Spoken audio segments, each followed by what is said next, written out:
السلام علیکم ناظرین، میں ہوں آپ کا میزبان غلام مرزا بٹر۔ ناظرین، آپ لوگ دیکھ رہے ہیں 9 نیوز۔ ناظرین، آج میرے پروگرام کا موضوع ہے اکنامیکل وار، جس کے اوپر بات کرنے کے لیے آج میرے ساتھ موجود ہیں ڈی جی PNAC عصمت گل صاحبہ۔ السلام علیکم میم۔ وعلیکم السلام۔ میم، یہ PNAC ہے کیا؟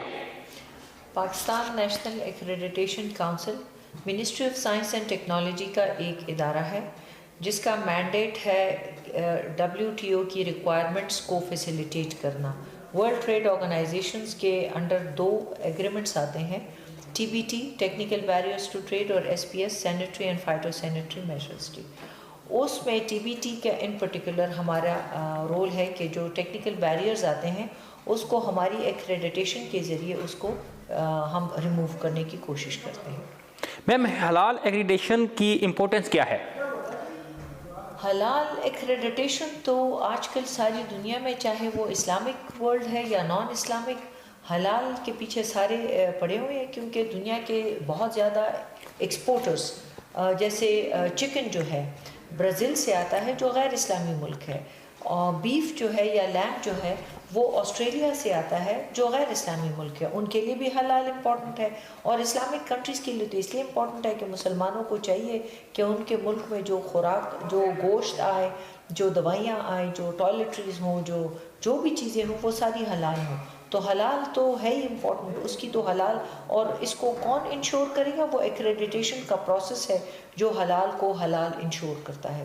اس کے علاوہ پتہ نہیں چلتا کہ یہ حلال ہے یا یہ کوئی ویسی اس پہ لیبل لگا ہوا ہے۔ میم، آپ کا ادارہ ایکسپورٹ بڑھانے میں کیا رول ادا کر رہا ہے؟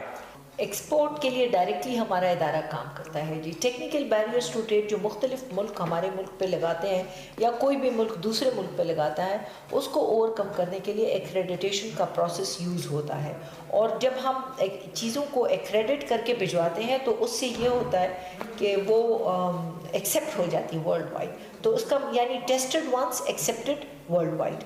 ہم جب پاکستان میں ایک چیز ٹیسٹ ہوتی ہے تو اس کی پھر اگر وہ ہم سے ایکریڈیٹڈ ہے تو اس کی ورلڈ وائڈ ریکگنیشن ہوتی ہے۔ میم، ہم پاکستان کی جتنی بھی اکانومی ہے اس کو ہم بہتر کیسے بنا سکتے ہیں؟ ہم پاکستان کے اندر جتنی چیزیں بنتی ہیں ہم انہیں دوسرے ملک میں جا کر کیسے بیچ سکتے ہیں؟ ہم دوسرے ملک میں تب بھیج سکتے ہیں جب ہم ان کے سٹینڈرڈ کے مطابق بنائیں۔